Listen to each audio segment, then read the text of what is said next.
Good evening and welcome to our show, Going Public. I'm Renee Fossica, and joining us tonight is Mr. Bubba Angeron, the superintendent for the Terrebonne Parish School District. Tonight, Mr. Angeron will go over the opening of school for the 2022-2023 school year. I want to thank you for taking time out of your busy schedule to join us. Sure thing. Thanks for having me. So the question on everybody's mind is, will all the schools be ready for the opening of school for the first day of school? Okay, so ready is the key word, right? So we're going to be open and ready to receive kids. We're going to have some buildings. Some buildings will not be in pristine condition. For instance, we had some abatement processes done to the floors over the summer where went in and but we had companies come in and take the floor tiles out and abate some of the asbestos. So a lot of schools are going to be starting with bare cement floors, and it's not sightly. It's not, where it's going to be, but it's just going to be an inconvenience for a while. It's not going to be pretty. But so you have some of that going on. And we didn't do a lot of interior work until we get the roofs done. So we didn't want to kind of do a whole lot of cosmetic things with some of the painting and some of the ceiling tiles and all that, because some buildings still have some minor leaks. So a lot of roof jobs are going to be getting done within the next couple of months. So once those things get done, then we'll get to the floors and the ceiling tiles and get the buildings back in, tip-top shape. So they're ready to receive kids. They're just not in the state they're going to be in eventually. So that's kind of one thing going on in quite a few of our schools. Now we have the temporary campuses, right? And they both pass fire marshal inspection today, as a matter of fact. So that's a good thing. That means we can get into the buildings with kids and begin classes. They're all furnished and ready to go. Water's running, power's there. There's a few final little details that are getting done on the temporary campus, but for the most part, they're ready. And I talked a lot about them. What we're going to do, we'll put a link to a virtual tour of both facilities so that stakeholders and community members can go in and just really kind of do a full visual tour, online of what the buildings are going to look like. That's the walkways, the insides, and it's going to be narrated by the principals, Mr. Pellegrin and Eleanor and Dr. Gautreau at South Terrebonne. They're going to do the voiceover, so to speak, of both videos. So they're going to be well done, just to give people a sense of what they look like inside. And when you think back, those buildings were started in March, and we're ready, within 5 months, you have a whole campus that was erected. So there was a lot of orchestrating and coordinating of materials and ordering of furniture and all of the architectural work and the assembly of the building by the company that we got them from. So anyway, it's just good to see that we're going to be back on site. You mentioned your son, who's a junior. He's never had a normal school year.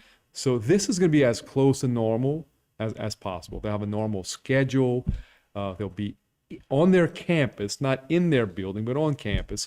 The athletic facilities are going to be, available, not the gyms, but the football field and the baseball, softball. We're going to try and get all that ready, tennis courts, ready for those seasons. So that it'll be pretty close to normal without being in the regular building. So that's where we're at opening school. We still have a couple of schools, elementary schools. I think most people know that the Upper Little Caillou students and faculty are going to be at our East Houma facility. It's where they finished the school year last year. They'll be there again.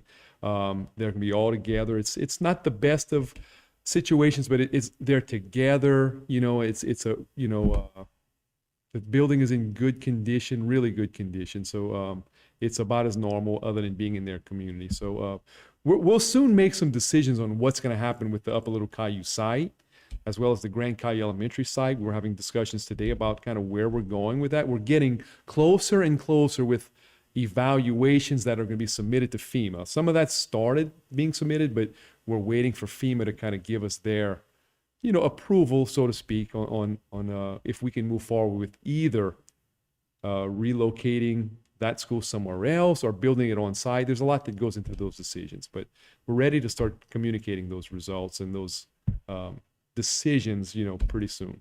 But other than that, we're ready to go. You're ready to go. And look, when I say ready, the buildings are ready, but we're ready. Teachers are ready for their kids. We had a somewhat of an abbreviated summer, but it was a decent summer. Everybody was able to recharge and start fresh. And that's the beauty of school. I mean, there's always a renewal. You get this break, and then you get to renew and get a new group of kids that you make all the connections with. And, I think teachers are ready. Everybody's ready for kids. Correct. Everyone is ready. Mm-hmm. Let's talk about the student enrollment. Has Terrebonne Parish seen an increase or a decrease of our students because of Hurricane Ida? Yes. So we've seen a significant decline or decrease at just about every school. So you would think it would be the majority of the Bayou schools that have lost the majority of the kids. It's not really indicating that based on the numbers we had pre-Ida, like when we started school last year to this year. It's pretty equally distributed, as far as the percentages of kids that are not there. Matter of fact, some schools on the west side or have a higher percentage of kids not there than schools, down the bayou, so to speak. So I think we're down about 1,400 kids pre-Ida. That's a lot of students. So 1,400 kids less than last year. So we're right at about 14,850 students, somewhere around that. I mean, and that's 1,400 less. Now, if I go back just a few years back, not long ago, we were at 18,000 students. And so we've been steadily declining. So that affects a number of teachers and things like that, because we always are proportionate with the teachers and the number of kids. It also affects funding, but it's all, again, proportionate. So hopefully we'll see people start moving back once their places get fixed, and they'll come back to their home. And That's kind of what we're hoping and anticipating. When looking at those numbers, have you noticed a trend yet of people returning back to the area? Yeah, as a matter of fact, yes. We've seen, like, in about 2 weeks, we've seen about an increase in 70 kids. Now, that's not a lot, but it's 70 more kids than 2 weeks ago. So I think they're starting to come back. And I think we still have it may even have like some apartment complexes that haven't come back that a lot of our students were at. So that's also going to kind of contribute to kids coming back when those, homes get kind of put back together and they're ready to receive kids and families. So our numbers will grow somewhat, but we're down, considerably after 5 years looking at data. We're less several hundred kids. Now, because of COVID and the hurricane, we were very lenient with attendance. How will the district handle attendance this year? Okay, so yeah, I've been hearing that question from a lot of parents and a lot of teachers, right? Because we need kids in class, and that's obvious. But we can't stress that enough, right? The learning is not going to happen. It may happen virtually, it may happen in some form or fashion, but it's never as good as being with that teacher in class. We have quality instruction that happens daily. So we're going to get back to pre-COVID restrictions and pre-COVID guidelines on attendance, which is this: you get 10 days in a year. So beyond 10 days, there are repercussions that happen beyond 10 days. We're going to get back to referring kids to truancy court and holding kids and families accountable for getting their kids to school. There's always excused absences, but unexcused, we can't have that. And we already have these little learning gaps that we're trying to close. So we need students present as often as possible. So we're getting back to pre-COVID attendance guidelines. So that's coming.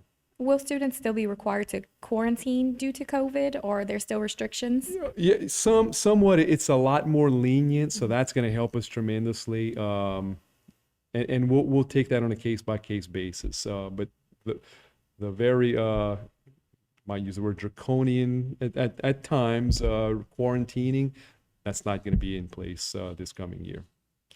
Now, I know next school year we've added 10 minutes to each school day. Right. What were some of the factors that went into adding 10 minutes to each day? Okay, yeah. So what 10 minutes does, and I think schools are going to communicate this to parents, that the day is going to be 10 minutes longer. And when you add up all the 10 minutes in every day, we gain 5 school days by adding just 10 minutes a day. So that's 5 days worth of minutes. So basically you have 5 extra days that we call it banking. We're banking 5 days. And with those 5 days, if we have to miss for a storm or a freeze day or whatever kind of weather event we may have, we have a cushion built into our schedule, which means at the end of the year, if we don't use those days, like we have no bad weather events, the end date is going to change. So we'll have a floating end of school date for both teachers and kids based on how many days from the bank days that we actually use. Hopefully we use none and we get off a week earlier. But if we do, it gives me a little cushion to make decisions, along with parish government, obviously, if we're going to take a day off based on a storm that might be threatening. We don't have to wait till the last minute because we have a few days built in. And what that ends up doing, we don't have to go to our holidays and use those holidays as makeup days because we already have them built in. And I think a lot of people took that hard last year. It was difficult. I heard it loud and clear from teachers and students. And most teachers said last year, they could sense it in the students, especially when we got to spring break, when spring break was not the week that it typically is. They felt it. So we took measures to kind of accommodate and account for that this coming school year. So our communities, I'm sure, do appreciate adding those built-in days. Right. And again, it'll help us have a cushion if we need to make decisions. And look, in Superintendent Martin's defense, I mean, we made up every day minute for minute. So it was hard to make the call prematurely because you didn't want to have to necessarily make that day up. So we waited, we held strong. And this will give us a little more flexibility, to maybe leave a day or so earlier for evacuation purposes or taking care of your homes if there is something that happens to be, knocking on our doorstep storm-wise. We hope not. Yeah, exactly. We hope not this Exactly. year or in the upcoming years. Exactly. So I'm going to switch topics for a second, and we're going to Okay. go ahead and talk about the free lunch. Okay. I know parents in the community are excited that all of our schools will now have free lunch for the next 4 years. Okay, that's Can, right. Can you go into detail on that? Sure. So there's a formula that I think it's right about 62%. If 62% of a school or a cluster of schools are qualify for free reduced lunch, the whole school qualifies. So we clustered some, and this is our cafeteria supervisor, Monica Walters, and her team. They clustered different schools and different configurations to get to that 62%. And because of that, the entire district is going to eat free breakfasts and free lunches. So it's exciting. It's a good thing. It's good for kids. And there's a lot of talk about this program. It's called Child Eligibility Provisions. That because we're taking part in this program, that this has something to do with restrooms and restrooms of choice and all that. This program has nothing to do with anything about what restrooms kids go in. It's not because of this child eligibility provision program. So I think that needs to be said, that there are no strings attached to this, so to speak. And also, with the district page, I know that we added a facility plan. Yeah. Can you go over the facility plan Sure. and, let our parents know exactly Sure. what that is? Sure. So if you go to our website right now, I'm going to try and put it or get it put in a more prominent location. It's a little, as you go on websites, you got to kind of click on a few things. So right now, you can find it by clicking on departments. There's a departments tab. So you click on departments, and inside departments, there's the finance department.